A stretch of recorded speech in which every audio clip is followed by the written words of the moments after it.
mentor, and she said, I'm glad that you're so excited about this, but the way the program works is that we're really only looking for kids who are not more than 2.5 years, like quote unquote, behind in reading.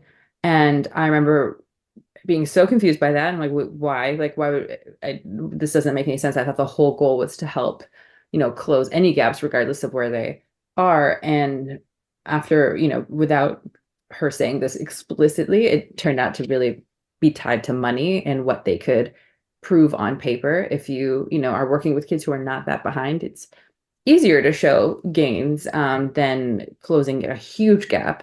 And it was all tied to, what we can sort of like prove on paper, which would impact how much money they got, which would impact, in their minds, how many students they could serve. But really along the way, there were some kids who were, you essentially too far behind to even qualify for the program.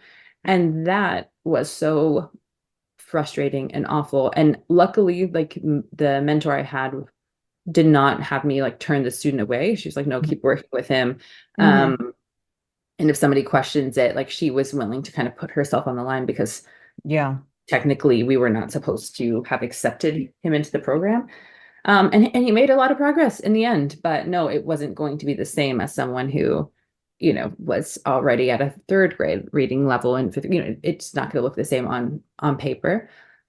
So from there, I remember being incredibly frustrated, but I continued to work with him. And just there, we know that there's such a connection between reading and writing. And my motivation to really look into grad school was I wanted to figure out like how to build programs that would be more inclusive, that could make a difference.